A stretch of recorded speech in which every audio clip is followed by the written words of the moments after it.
Good afternoon, everyone. My name is Brian Andrzejewski. I work for U.S. Citizenship and Immigration Services as one of their senior cybersecurity engineers. And here I'm going to talk about how to exercise your SOC.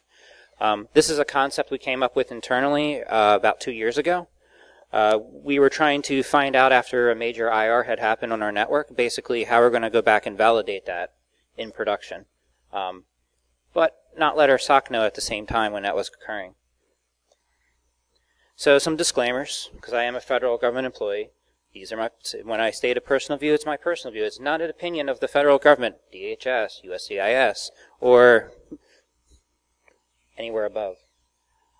Mention of any product name in this talk is not a government endorsement. And if you have any questions, raise your hand. I have no problem with questions midstream. So about my work. We're the largest world immigration in the world. So we have 8.5 million applicants that we process, 1 million permanent records, 730 new citizens, and of those are military, 7,200. We're fee funded, so we process over $4 billion in fees a year, and over 17,000 employees in over 200 locations and overseas in Department of State's consulates. And we are a leading federal agency in the cloud, besides DODIC.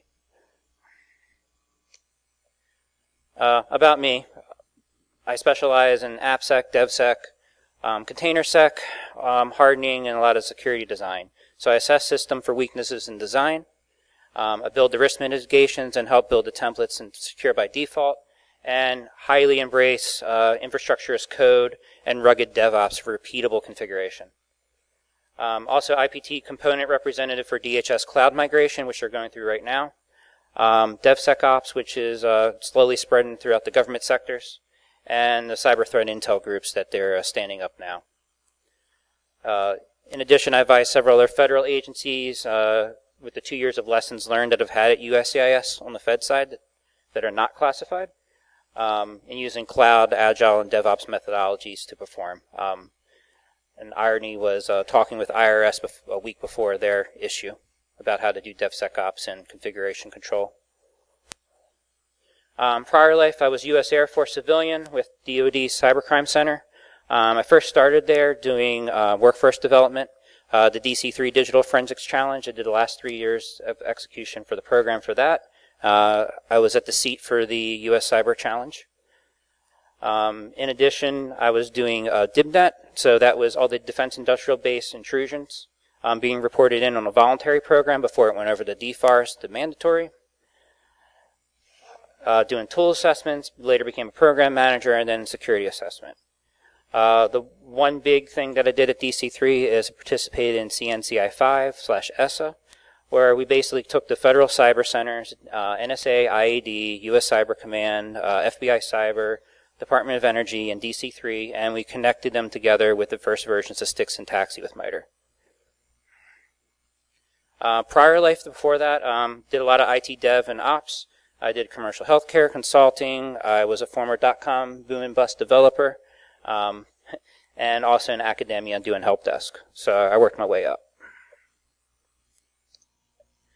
Personal philosophies: trust but verify. I know Reaganomics and all that, but this is kind of something that I like. That hey, if you have a question about something, you're questioning it. You should actually test it and see if it does what it's supposed to.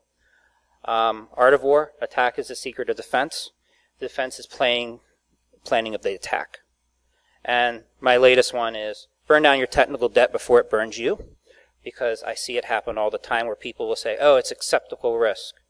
And then you'll come back years later and find out no one really knew what that risk was really going to be, and guess what? That's what your IR is today. Our security challenges. Since we're a little bit leading edge, we have a lot of shiny new things. I get a lot of things that are not 1.0 that developers want to use. I don't have much love for Apache Foundation because security is usually sold separately. Incident response, when you're doing agile DevOps. So when you have a pipeline that's automatically pushing to production 4 times a day, that can kind of get a little interesting when you have incident response, because your machines will change out from under you. So you better hope your logs are good. And then the art of the cyber this, cyber that, cyber. So as security, we're usually the last to know, but the first to respond. Acronym Soup. I live DoD life, so I have a lot of acronyms in my head. Sometimes I will use them, so I'm just defining a few of them in case people don't know. APT, Advanced Persistent Threat, aka attacker. IR for incident response. In this context, is typically SOC. TTPs, tools, techniques, and procedures. And SOC, Security Operations Center, which is typically your IR response team in some larger organizations, but some organizations may not have that. So why bother doing a SOC exercise? You want to validate your implemented TTPs for your SOC operate as expected.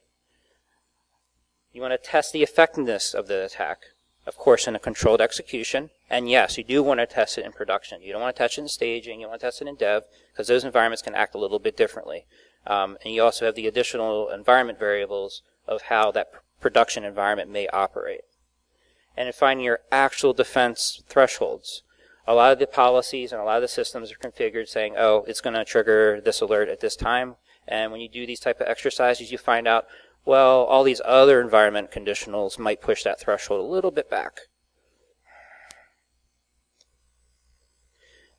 Now, what's the end game? Air Force is all about bluff, so this is kind of the bluff about that. Avoid becoming whatever major news article. This is about proactive training, so you can consider it a part of your audit. You can also consider it part of your training exercises with your SOC accreditations or your general accreditation programs, especially for the attack patterns. Learning together. So when I first came to USAS, I was managing both the AppSec and also Red Team. So I had the unique ability to say, okay, Red Team, I want you to go after this. Here's the source code. Here's their configuration. Stop operating in a black box. Let's be effective. And also determining where to focus. Everyone has very highly limited resources, and where to reduce those risks of feature compromise or set up additional alerting or remediation tactics. Now, building your team. So the team roles. Red leader, they have the official comms to all the CISO and exercise execution. They lead the team through the exercise build, run, and closeout. It is a process. Gold leader, they're the ones that monitor your chatter on the IR detection. Sometimes you can have them watch SOC, but then you got to watch it because then SOC's watching you. And also recording the outcome of the events when you execute. And then your execution team, typically you want to keep a small and tight team. 1 to 2 red teamers specializing in the particular attack vector that you're going to execute, and 1 or 2 blue teamers that specialize in that particular defense. So they know its configuration and possible unexpected behaviors that may occur when you're going through the exercise. So this is the critical concept. You're testing a hypothesis. You're not destroying your targets. You're doing objective testing of the TTPs. You're assuming professionalism of the targets involved. It's not trash talking them. And if you can, use dummy data and modify benign attacks. That way you can simulate an attack, but you're not doing any real damage to production. And let the results show the actual true security posture. Don't make assumptions. Don't be subjective. This is about being objective, using scientific process.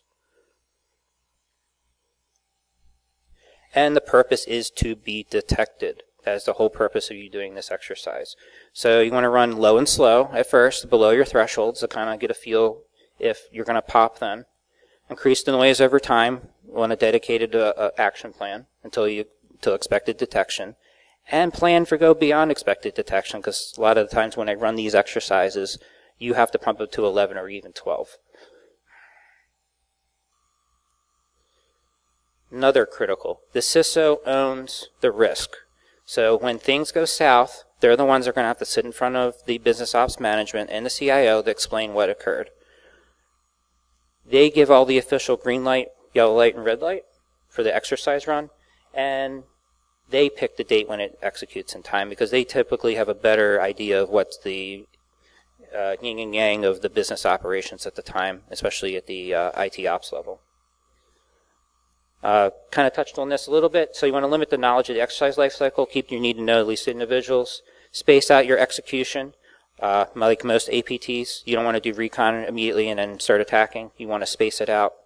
That kind of spaces it out in your logs, your steams, and and your tools. And then use a trusted comms channel. So typically we like to use Slack. We do a private channel, and we'll do a war room. So we'll start recording all of our recon, our development, do the actual runtime there, and then use that as part of the report recreation. And guess what? A date and timestamps everything, so it makes it a lot easier on the reporting end from a timeline analysis. Anybody have any questions? Do use Slack for right now. Of course, there was just an article in NextGov that Slack might be going away. Major steps. So the process of developing the exercise. You want to do your target selection, determine your expected outcomes. You want to brief your CISO to sign off your exercise day, and then a lessons learned debrief. So through your target selection, you want to state a hypothesis to form a conclusion. When I run attack A against asset Y, then these things should happen. Defense D should trigger. Process P should happen. Response R should occur. Recon your target's observables. I'm very big about sticks and SciBox, so mapping to those for your ops and your risk. Leverage your historical logs for events to timeline analysis, like if you had a prior IR. Determine the target's IT and business ops, lows and highs, so you're not interfering with critical business operations.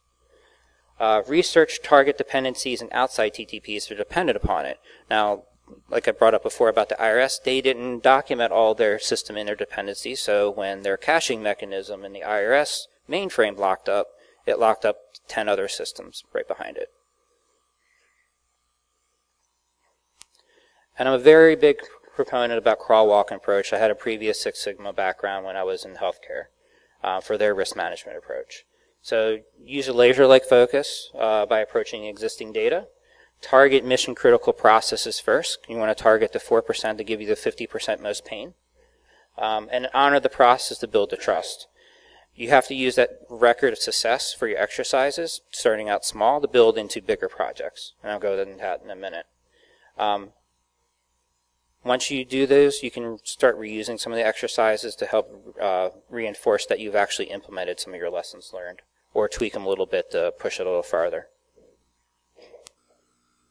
So for a crawl, to focus on a simple rule threshold or a past IR. Example, if I run exercise actions below or at or beyond a no alerting behavior, let's say like a DLP, what should happen? Walk. Coordinate with others outside your immediate security team. Example, explicit permission. We had an inside project called Wild Turkey, which we took a person that was in one of the processing centers.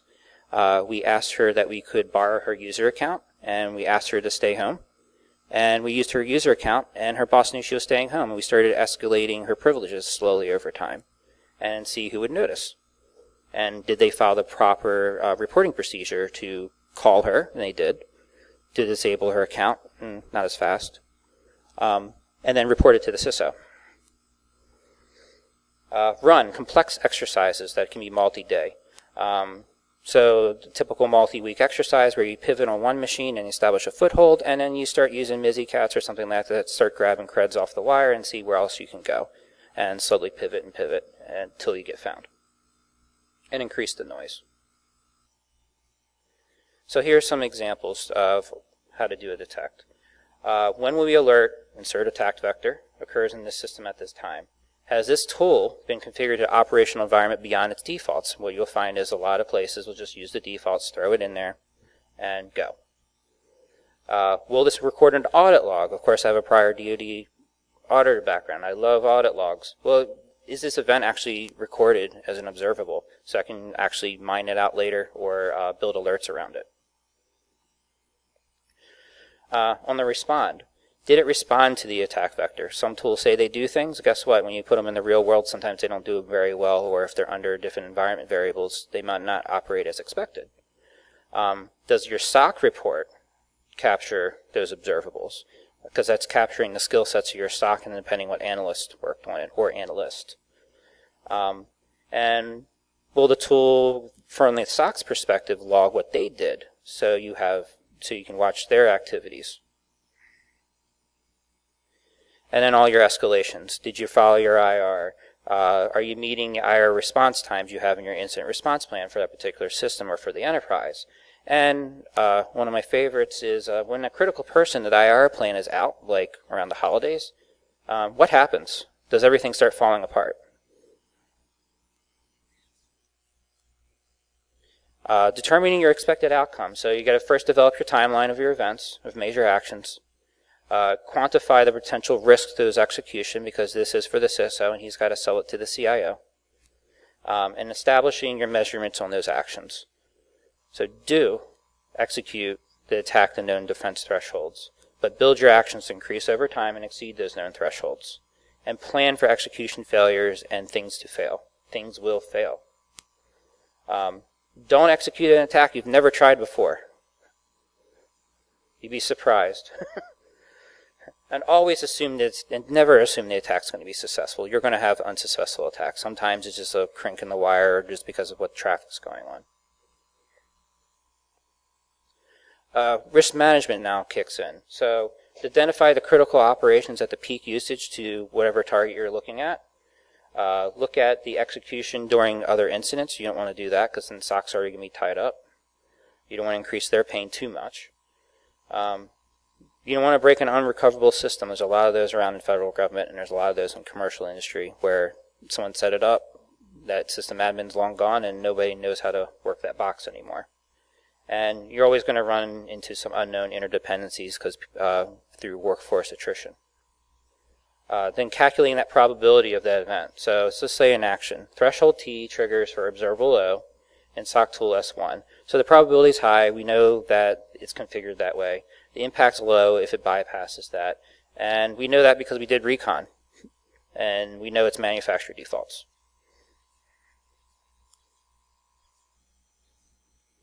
So how to do the measurements, results of the action. So again, sticks observables, which was previously SciBox. You should be able to map to those. And when you can map to those, then you can start talking about persistent threat a little bit better, and also relating it back to IOCs and other observables. You should hopefully have security events and your security tooling for both your actions and your reactions. And you should be able to query them in your SIEM, hopefully, and hope that and it's also verifying those audit logs are actually getting pumped to your SIEM, because you'll find some systems aren't. And be aware that your SOC may be watching you, because they have access to the same systems. And I've had that a couple times. So use objective measurements. You don't want to use subjective. You want stuff that's going to do basic statistics. Time between actual versus planned. Time to take to execute an action, start and finish. Frequency of an action, and the success or failure of an action. You want to prepare for other findings you may run into. Unusual output that wasn't expected, discovering other possible weaknesses in defense, that happens from time to time, and ensuring documented post-disclosure of the exercise when you do find those kind of things, because they become other exercises, or they have to go into security plans and further research. All right, now you got all your packages together, you got everything developed, now you got to go in front of the CISO. So you need to be clear on the purpose of the exercise. You got to have to speak management speak. So for this one, I'm giving an example. You're evaluating your DLP sensors at location X, so that's limiting scope, on our network that detect PII exfiltration to policy Y. So you're testing your policy to say, hey, this DLP is configured in a certain way in this location to operate to these certain parameters. And explain why this is important. And then have a discussion about that action plan, because there will be questions. The CISO has to be able to understand and communicate that up to leadership when things especially go wrong. Sometimes they do. Confirm the accuracy. He or she will help confirm the accuracy of your assumptions, because they know the business a little bit better in the IT ops and the leadership chains. And based on their feedback, adjust. And one other here is establish your parameters when you're going to start and stop your exercise.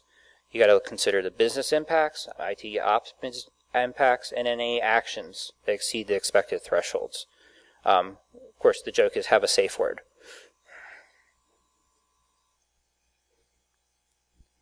And then establish everything in writing once you've had these discussions. This is your get out of jail free card. As most pen testers know, you want a written agreement that signs off the risk for you to be able to do that. Require the CISO to physically or digitally sign. Print it out, especially if you're doing physical testing. Because in case you get stopped by security and start getting hauled off, then you can break out your jail out of free cards. This is part of this exercise called My CISO. And explicitly obtain exercise days with the CISO. Expected day to change for the ops rhythms. It can happen. And establish a method of comms prior to go time like we did with a dedicated war room. So the CISO would literally drop in there and say, okay, we're going to execute within 2 hours.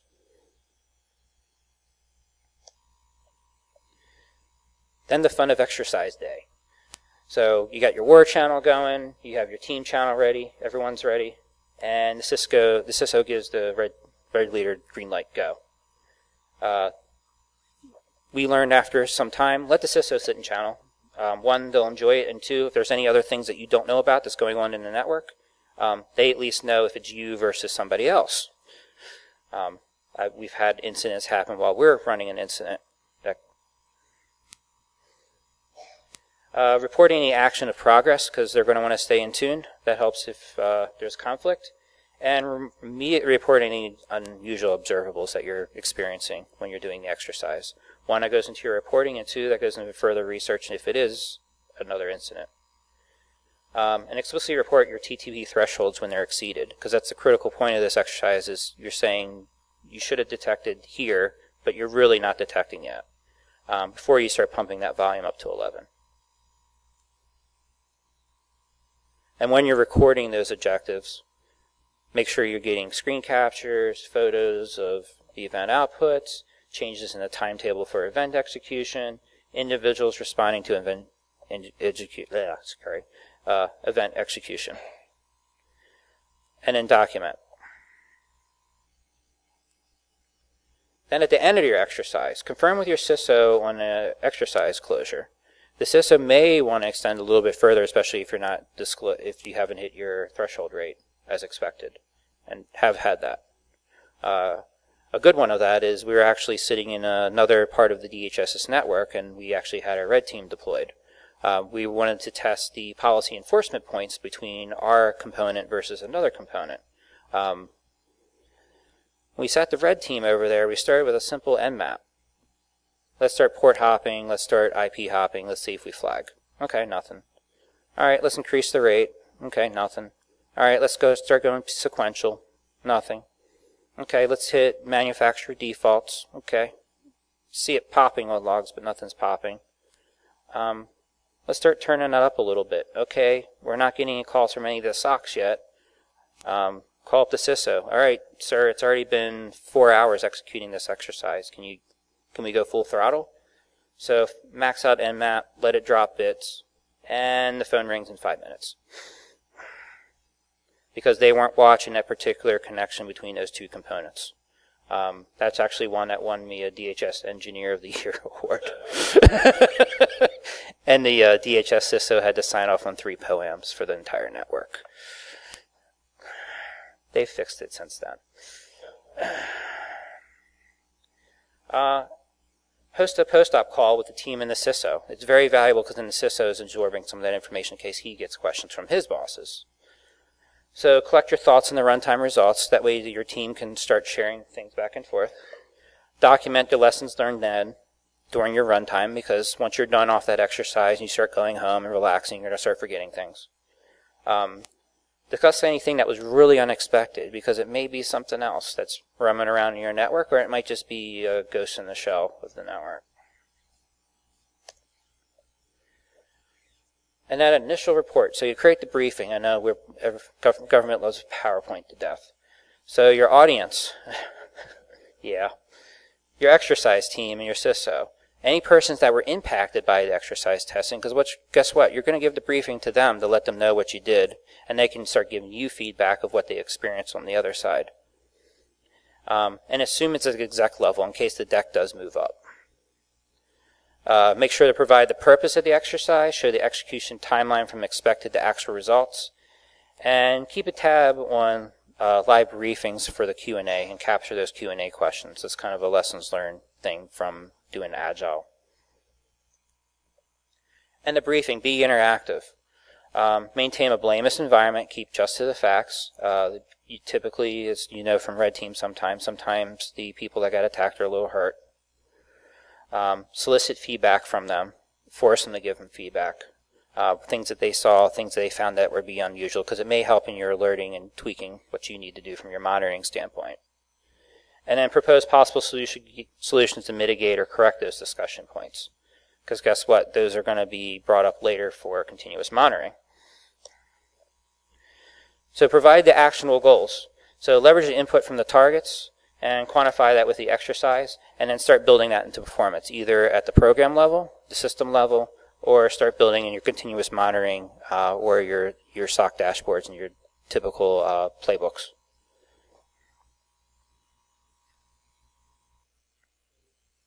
Questions? Yes. Mm-hmm.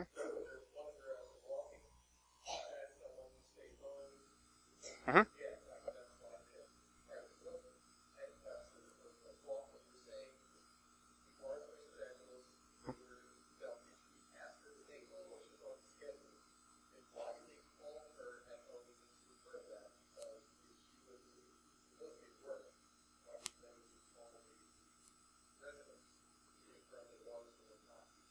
Because she purposely told her boss that she didn't tell her boss she went home. So she was supposed to be at work that day, called out sick, her boss didn't get the message on purpose, but we had coordinated above her boss to let her know that what the exercise was doing. So that created a little bit of confusion. Yes?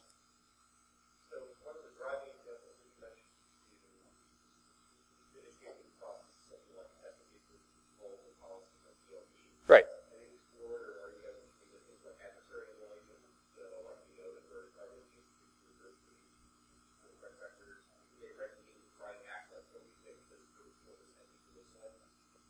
Yes. So we have taken samples of some of their malware through our red team, neutered it a little bit so it didn't go out and do some certain things, like route it to dev/null, but still let it beacon out, and those kind of things. I'm lucky because I have a really good red team. And the funny part is, because it's a small community, I actually knew them all from the Mid-Atlantic CCDC. So it was kind of a reunion when I came into this employer and I saw them sitting there. I'm like, oh, we're going to have a good time. Yes?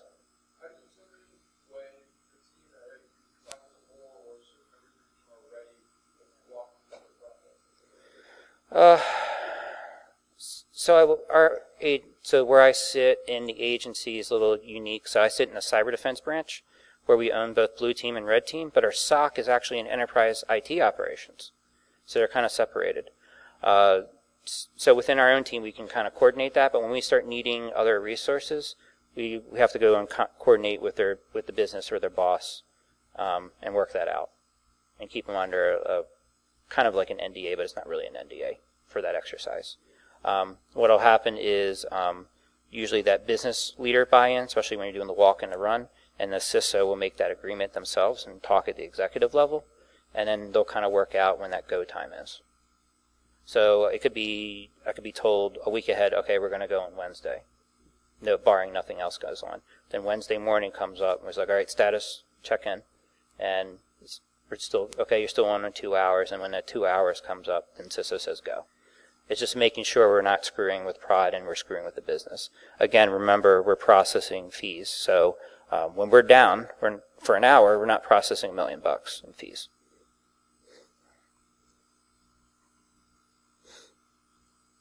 Yes?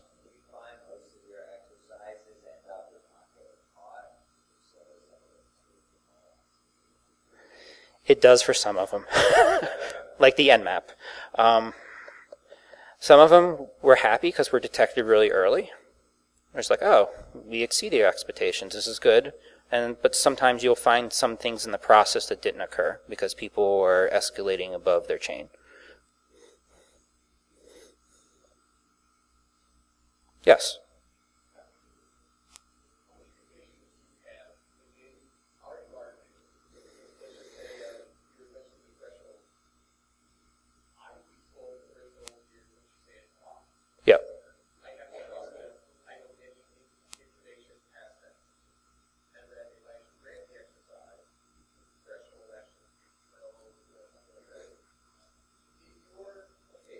Mm-hmm.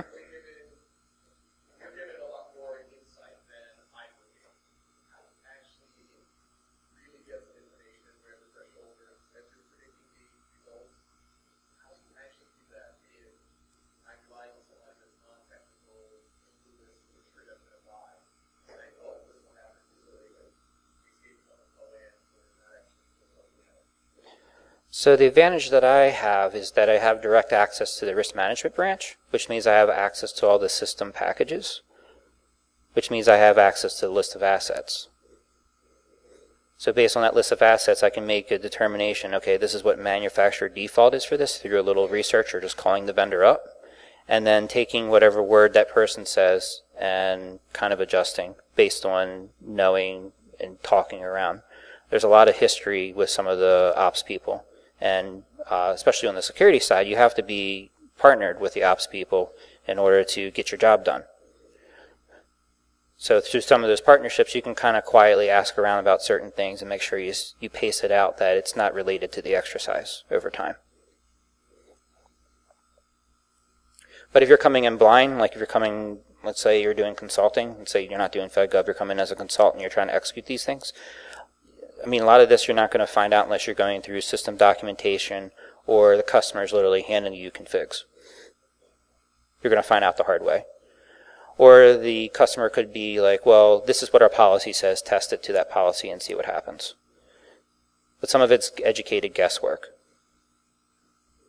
Because sometimes you don't have all the answers for where it's at. Did that help answer your question or no? Yeah, I know. I know. Yeah.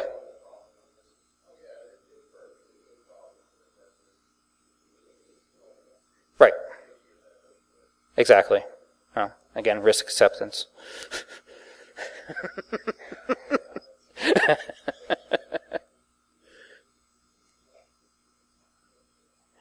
Anybody else have any questions? Yes.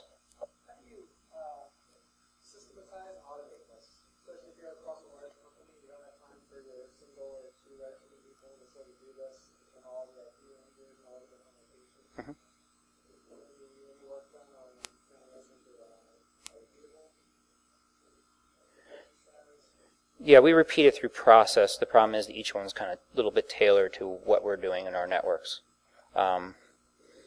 We also have the advantage of being remote, and we have 200 locations we can pop into at any time.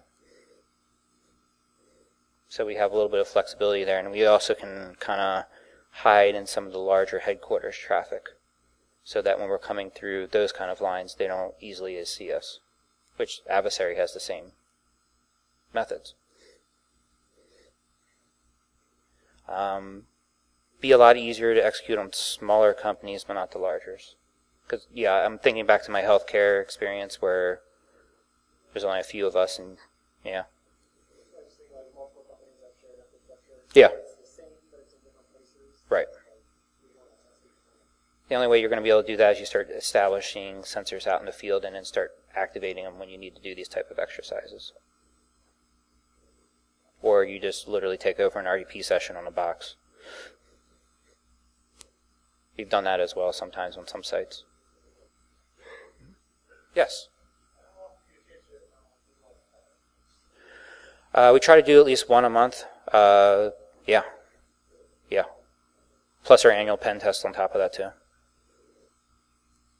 We have about it's public. There's 110 FISMA systems we have. And of those that are FIPS 199 moderate and high value assets, a good 30, 40.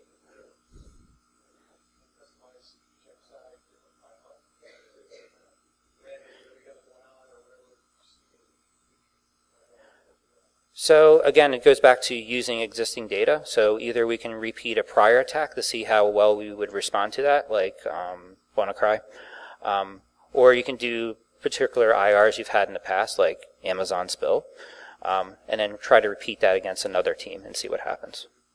So there's always plenty of material. It's just a matter of execution time.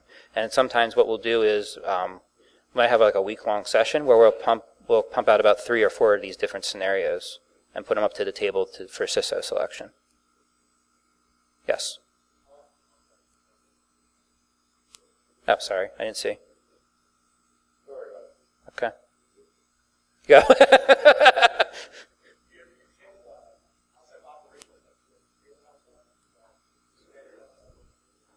My coworker is actually doing tabletop now.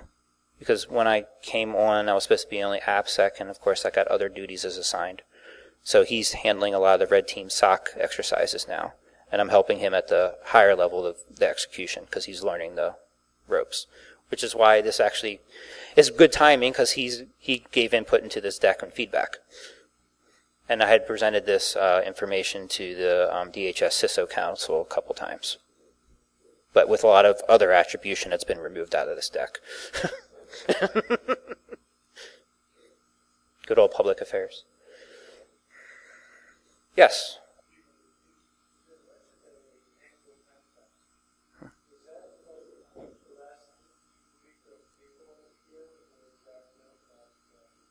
It's all randomized.